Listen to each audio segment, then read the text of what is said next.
So I wanted to tell you today, I wanted to talk about my guerrilla parking sign redesign project called To Park or Not to Park, and basically how it went from being a fun little experiment to reaching city councils around the world.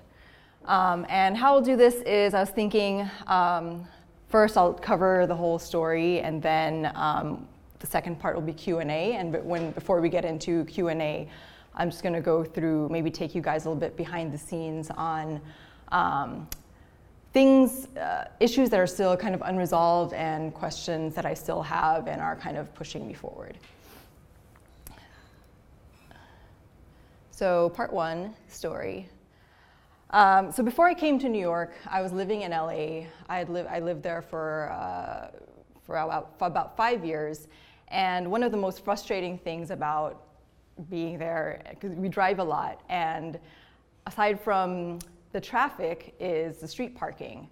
And it's very common to be driving down the street and circling kind of the same block for 20 minutes just looking for a parking spot. You find that you slow down because you're trying to see whether there's a spot opening up, and then you're always paranoid that someone behind you is getting really antsy and is going to start cussing at you or honking their horn. And then even when you finally find a spot, you're faced with this. So today is Wednesday, and it is, what time is it? 7 o'clock. Can we park here? Where's here? Yep. Here is on the right.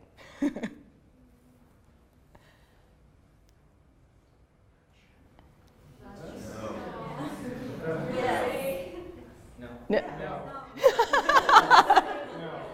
can park for 2 hours. That's 6, yeah. So, I guess no. Yeah, no, the answer is no. But you can see why it's confusing, because, so we look at, there's no parking anytime on the left side. Let's say I want to park here. We see there's 2-hour parking, 8 a.m. to 6 p.m., Monday through Friday. It's Wednesday, so we're in between Monday and Friday, but then we're past 6 p.m. So that makes me think, okay, we can't park. But then you see this little sign here that says, no parking, 12 noon to 2 p.m., Friday street cleaning. So now I'm confused, because if I can't park, shouldn't I, fall under this window of time here? So what happened here was I ended up parking, and I think I got a ticket. And I thought this was really ridiculous. I didn't understand why, the signs had to be so complicated when the questions in my mind were really simple. I just wanted to know whether I could park here and for how long. So I went home and I tried to figure it out. So these are some initial sketches that I had, that I did trying to figure out kind of the orientation, whether I should do it vertically or horizontally, and like how do I actually make the sign as simple as possible. And this is what I came up with. So in this one, you see we fall under this column because we're on Wednesday, and then you see around 7 o'clock, we fall in this red area, which means we cannot park. So at this point, this was just like a design exercise really in my portfolio. I applied to grad school with it, and then later moved to New York for grad school and basically forgot about it for 2 years. Until I got another ticket. After graduation, I went back to LA to visit my family, and while I was out with my friend, I got hit with a $95 parking ticket. I think that's pretty typical. And it reminded me of that parking sign project that was in my portfolio, I hadn't really done anything with it. And I didn't even know whether it made sense to anyone else other than myself. So when I got back to New York, I thought I'd do a fun little experiment. I thought I would print it out, prototype it, take the parking sign outside my apartment window, redesign it, and then kind of stick it underneath with a feedback box and just a Sharpie and a question asking, does this make sense? Is this more helpful? And these are some pictures from what you can see from my apartment window. So that's where I put it because I wanted to see where the sign should be facing. And you can see it's up there, over here.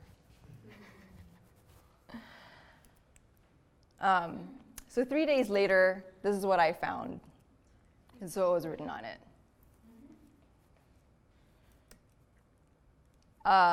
So at that point, I was really happy to kind of get, affirmation that it did make sense, but I wanted to hear from more people. And so I put it online. I put up this page just saying what I was doing, and that I wanted to hear from more people and then a way for them to sign up.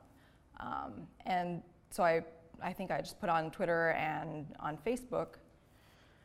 Oh, and then a friend of mine also suggested that I start a blog just to document, what I learn, what things I hear from people. And then a couple days later, not sure how this happened, but someone from Business Insider contacted me and asked whether they could publish it. It wasn't a super in-depth story or anything like that. It was just the fact that I did this thing and it was interesting. But that was the first press coverage that the project got. And so that's when the email started coming in. This guy named Nathaniel Borenstein, who happens to be the inventor of the email attachment, so he created the MIME protocol, if you guys know what that is. And he said roughly 6% of the male population is colorblind, so he's colorblind. He says, your signs are extremely frustrating to us. They're experts in designing signs so that they are usable by the colorblind. Perhaps you could consult one of them. And that's how the sign started to evolve, which I will take you through now. So this is where I started, and this is what the colorblind people see. And so I thought, let's not rely too much on colors. Would symbols help? So I added symbols, but then the issue was it was probably too hard to tell the symbols apart from each other. And then, doing a little bit of research on how graphic designers deal with colorblind issues, they usually put a pattern. So I added a pattern to it. And then switching back to what does that look like for a non-colorblind person? And then I started to get feedback from other people. Someone said, well, what does the pattern mean exactly? It seems like you're adding another visual language that might potentially be confusing. Maybe people don't know what that means. And I didn't want to do that because that's the whole point of the project, is to not confuse people. Nathaniel, our friend, comes back and says, well, what about bringing back the symbol? And so I added back the symbol, see what that looks like. A friend of mine said, what she really liked about the original signs was that it was it looked very clean and simple, and that she was afraid it might be too jarring, that the no parking section stood out too much, which I kind of agreed with. So we put it back down. I used instead a tone-on-tone red with it. And then this is what we ended up with. But then we go back to looking at what do the colorblind people see. And so just going back and forth between those two groups of people. And I thought, I was pretty happy with the design, but so far I only had this one guy who I knew was colorblind. And I thought, wouldn't it be great if I had a whole panel of colorblind people to basically, if I didn't know, what a colorblind person would make sense more to a colorblind person, I could, course it through this group of people to see what they thought. And so I put together this colorblind council. People signed up, and I would send them emails every now and then, kind of asking, what do you think about this versus this, that sort of thing. And these are the sorts of things people would say. Pattern is much better, very intuitive. I'm very colorblind, so there are different kinds of colorblind, and then there are different levels of colorblindness too. And then they would also bring up things that I hadn't thought about, like low lighting conditions that would actually affect what the image looks like, and also kind of future fading of sign colors. And at this point, it was now time to test the design on a range of different parking signs, different parking sign conditions, kind of all over the United States. And since I was just one person living in this one city and I couldn't be in every city at once, I decided to ask people to submit confusing parking signs. So they did, and I redesigned them and posted them up on the blog. So this is one from Hollywood. The one on top says anti-gridlock zone. I feel like nobody really knows what that means, but it actually means that fines are doubled in that area during rush hour. This is another one from West Hollywood,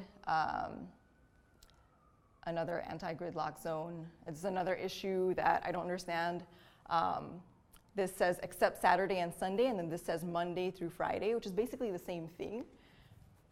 But it's very confusing why they state it in very different ways. And there's another one from Culver City, which is talked about a lot. That's about 10 feet high. And then I also saw that on Instagram, people started to use a hashtag of to park or not to park to report confusing signs. So all of this was happening online, and that was great, but I really wanted to see things happen in the real world. And so I thought, maybe what would happen if I created kits and sent them to people and have them do basically exactly what I did and put them up in their own neighborhoods. And then also, because everyone had submitted all the parking signs, I had enough information to put together a bunch of templates that address different sorts of parking rules that people could just print out on their own. And because the project was always evolving, there was always something new to report on. And I try my best to read all the comments and respond to them as much as I can. And one of the most common things that I hear is, this is great, but you don't understand. They are intentionally trying to confuse us. And so my question is, are they? And for me, that's really the big experiment.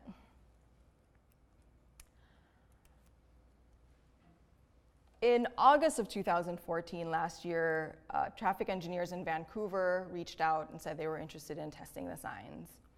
So they sent over some sample city blocks, and we have been exchanging emails and ideas for how they could go about this. In September, a council member from Los Angeles reached out to me asking whether they could include the signs in a motion to council, basically asking the Department of Transportation to look into it, to do a study and report back on it. In October, it got to the front page of the Sydney Morning Herald, where they started a conversation and trying to see whether that's something that they would want to do as well. In November 2014, the deputy mayor of Brisbane in Australia reached out as well, asking for permission to use the signs on a trial basis. And in December of last year, transportation consultancy in Columbus proposed the signs to the city. And then on April 10th of this year, Los Angeles became the first city to actually launch official pilot of the signs. And they were going to do 100 parking signs in downtown LA along 2 major streets over 7 city blocks. And here's a news report on that. The city is rolling out new parking signs designed to be less confusing. CBS 2's Dave Lopez shows us the new signs that could prevent you from getting a ticket. Sometimes it seems like you have to interpret hieroglyphics to figure out whether you can park in a place. Well, today we're unveiling the Rosetta Stone. An exaggeration perhaps, but these color-coded parking signs are the first of its type anywhere in the United States. They are very clear. They are more clear than these. The designer wanted to make it as simple as possible. Green, you can park there. Red, you can't. I have gotten several tickets there from parking, even if I thought I parked correctly. And I just thought it was ridiculous that, the only questions I have in my mind are whether I can park here or not. The voice of Nikki Sylianteng, a one-time LA resident who now lives in New York. It was her design, which she came up with after being frustrated by parking tickets. LA based their new color-coded parking sign on her idea. We have no monopoly on good ideas. There's great ideas that come out of City Hall, but we're not shy about grabbing those ones outside. The biggest complaint about the current signs, the old signs if you will, is that even though they seem to be marked clear, it took too much time to read it, and people are always in a hurry. The new signs, being color-coded, should eliminate that problem. People come up and say what to you? They asked me, can they park here? And I told them to read the sign. No, you can't. 100 of these new color-coded parking signs will be placed in the downtown area. They will not replace the old signs because this is only an experiment, and state law will not allow the old signs to come down. But after 6 months, that could change. And what about Miss Sylianteng? After all, it was her idea. Any check going her way? She will not get a percentage of those parking tickets that we do have. From downtown Los Angeles, Dave Lopez, CBS 2 News. So soon after, I started getting feedback from residents in downtown LA. And they're actually pretty confused by this one, which I'll talk more about later. And that person actually ended up also volunteering to be my friendly neighborhood spy. And it's hearing really from people like this that for me really makes my day. I've heard from everyone from just emails from all kinds of people, from colorblind people to people with ADD, to a parking judge, a couple traffic engineers, a traffic cop who said he's given more tickets than he would have liked. And we normally don't hear from people like this. And we assume that, or a lot of people I think just assume that these people who are enforcing these traffic rules want to give us tickets, but the fact is they don't really enjoy their job either. And I think none of this would have happened if I had just assumed things about what people's motivations were and what would happen. And I think it takes a certain kind of approach or an outlook or an attitude to say, I don't know what's going to happen. I don't know what the answer is, and that is, precisely the reason why we should try and see what happens. And just to close this first part, I wanted to share something that the designer John Kolko, who runs the Austin Center for Design, wrote in an article. And he talks about the designers in his program. And he said, so he talks a little bit about this kind of approach. He said, I've come to see that the most successful of our students have a worldview shift during our program, an entire change in their demeanor towards the built world around them. They come to see rules as malleable, power structures as changeable, and culture as embodied. They see design as a vehicle for slow but influential behavior change, and they recognize that over time, this behavior change impacts the landscape of the world. And over the course of the program, they see that they can design things and that these things can cause the world to change. This view is naively optimistic, but in that optimism comes power, and in that naivety comes action. That's it for the first part.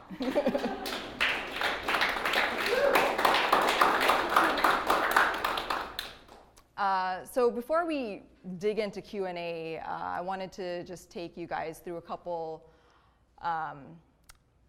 issues that haven't really been resolved yet, and if you have any thoughts on, I haven't really spent much time on them yet, but these are things off the top of my head that I know. So one is for the design itself. What I'm seeing is that a lot of people are saying that the signs can't be read from afar. That's one thing that's coming out of LA for sure. And that's true because when I design them, I really design them for myself. And my use case was, I see, I'm on a street, I see a bunch of cars, I see one or two open spots, I get those open spots, and then I get down, and then I read the parking sign, make sure I can park there.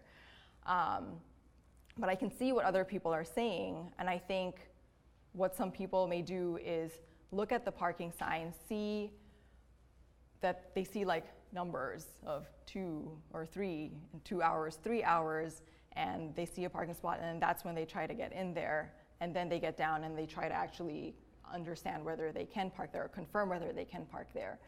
And so I think if you read between the lines of what they're saying, when they say, I can't read the signs from afar, I think what they're really saying is these signs aren't giving them enough information to, that is actionable for them, versus the old signs where it's not clear really, like when you get down and you try to read it, it's harder to comprehend really, but from afar it gives them a better sense of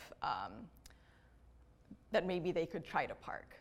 And so there's this idea of kind of communicating what is enough information to communicate from afar, and then maybe when they get closer, you give them the big picture, the entire picture.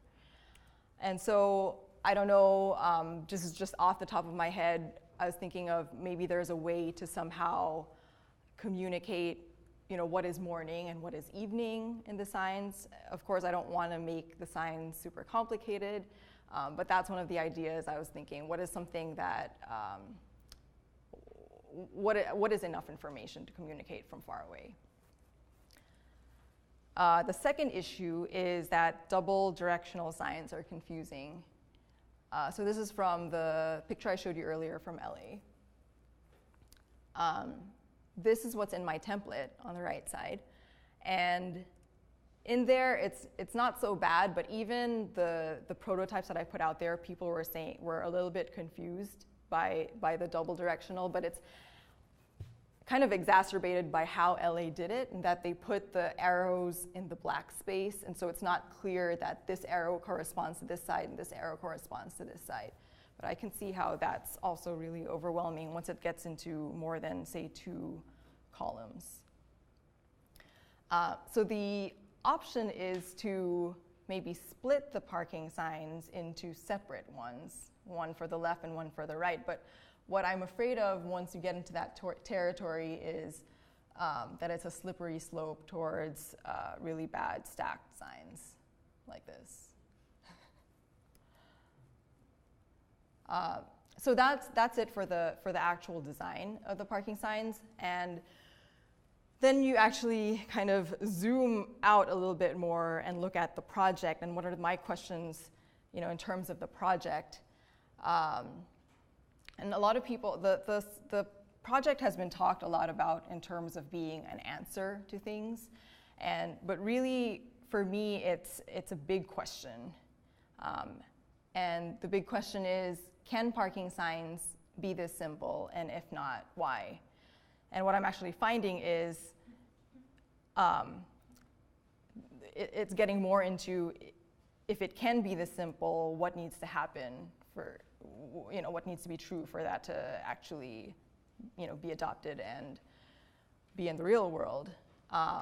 But when you zoom in some more, there's like all these other questions. And so I created this list when I was kind of feeling a little lost and not sure what my next step should be or what's more important than the other. And so writing down these questions, I think, helped me kind of ground myself and see what I started with, what questions I've answered already, and what questions I still have to answer, and what I can create, what things I can create, what frameworks I can build to answer those questions. So the first one is, does it make sense to other people? Does the concept make sense to other people? And so I did the first prototype, so the answer to that is yes. Would cities consider it? The answer to that, I think, is yes, because of all the people who have been reaching out to me. And then I think once we got to that point, all of this kind of becomes a little bit more murky. So now that cities are interested, the big question I had for myself was, do the citizens, what role do citizens play? Is that kind of, okay, now I'm done with you, now let's just concentrate on cities? But the answer is yes, they still play a role. But in terms of citizens having a role, I created all these things like the kits. And so the green is, the red are things that I don't think are really working. The green is yes, and then the yellow is kind of murky territory. So I created things like the kits, templates. I'm thinking, should I make kind of an easy online sign builder on the website? would that help at all? Would people even want to do that? And then one thing I'm kind of excited to do is kind of create a map of the confusing signs that people have been submitting. And then how involved should I be is another question. So, cities have been emailing, and yeah, that's a big question of, do I actually, anyway, the answer is I don't really want to be the one doing the work. I want to be kind of the hub, how I see it. And then cities are actually doing the work, but I will kind of serve more as a way to publicize that information and keep things transparent and make sure that other cities, all these different cities learn from each other, and also as a way to keep citizens involved in the process too. So, but there are many layers to that. So I'm still figuring my way through that. And so I created these are different things that I've done, the pilot guide, the workshop, different things that I've done to test what my involvement in it should be. So I put together a pilot guide and templates for cities, basically kind of a summary of the pilots that are going on now, so that other cities who are getting interested don't have to start from scratch. And I'm thinking of maybe offering some workshops if cities are interested, and so that's like a quicker way for them to get up to speed versus kind of going through all these documents. And then also thinking about there are some cities that I don't think have the resources to actually do the pilot on their own. And so I'm thinking about having like very passionate citizens who have gotten in touch with me, who are local, and then it's easier for them to, maybe they want to be the one to be more involved in that process. And then the other question is, if I see my role as kind of making sure that all the cities learn from each other and that we move forward with these questions, and that also keeping kind of citizens involved, my question is, I guess, do cities even want to be transparent? So if I offer these tools that, that will allow what they're doing to be accessible to the public, is that something they would be interested in?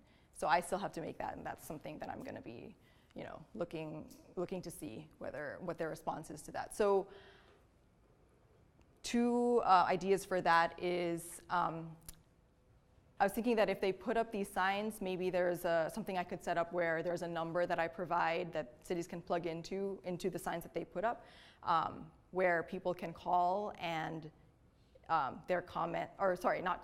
people can text, and it gets posted to a Google Doc or something that is open for everyone. Because currently in LA, for example, they have like a survey, and I'm not part of that process at all. I don't see what comments they're getting, so it's not transparent. So it would be interesting to see whether people would be interested in that. And then the other idea is also just keeping up to speed with the developments in each city. Right now it's all just me kind of like Googling or following up over email with some people. And I think some people within cities, some of them maybe don't want me as involved, and then some don't know how involved I want to be. They're afraid I'm too busy. And so could a better way be creating a public document that just anyone who is really interested in the topic can contribute an update to, and then I can maybe just approve that or something. And that's it. And so in general, every now and then I kind of create these sketches and trying to model the entire project. And this is really rough sketch. Don't pay attention to any of the details, but kind of down here is all the citizens maybe doing their citizen action, putting up signs or whatnot, submitting signs. And then up there is all the cities trying to get involved in doing trials. And I feel like I've, from the beginning up to a couple months ago, I've been just trying all sorts of things and basically turning on kind of all the faucets, and now all the water is running. And so for example, people who have been submitting confusing parking signs, I have all these confusing parking signs. I don't really know yet what to do with them. And so now I feel like what I'm doing is I'm getting all these hoses and kind of like trying to figure out how to plug them back in so there's, you know, this nice feedback loop going on. And that's it.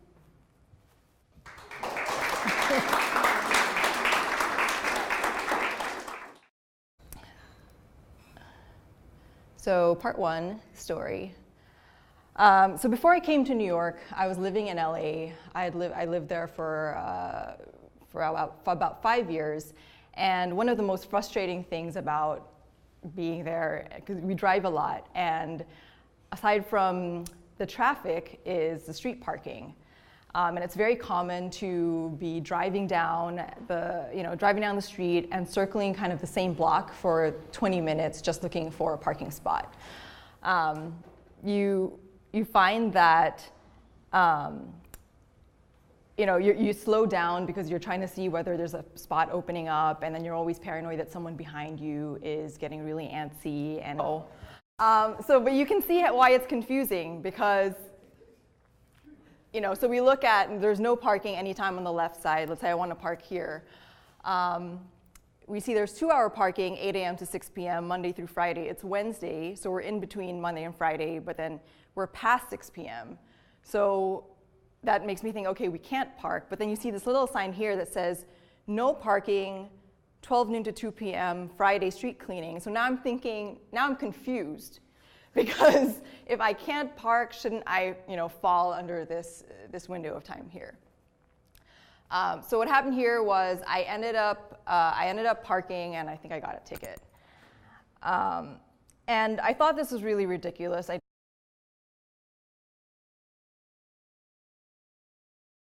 So I wanted to tell you today, I wanted to talk about my guerrilla parking sign redesign project called To Park or Not to Park, and basically how it went from being a fun little experiment to reaching city councils around the world.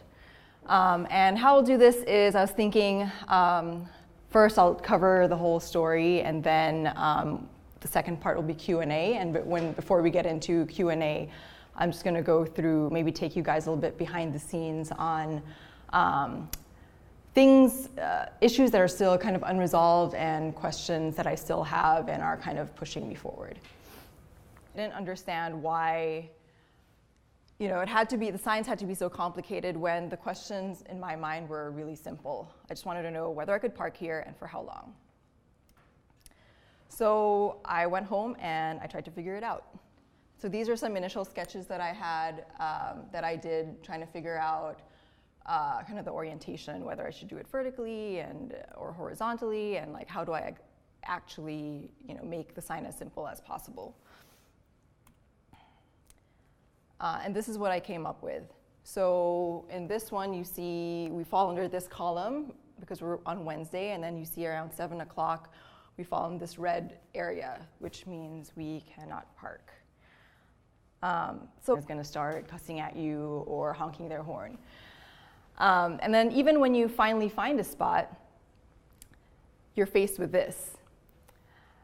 So today is Wednesday, and it is, what time is it? 7 o'clock. Can we park here? Where's here? Yep. Here is on the right.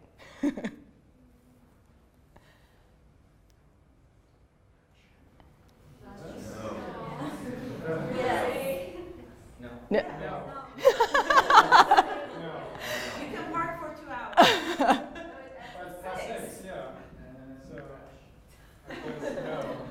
Yeah, no, the answer is no.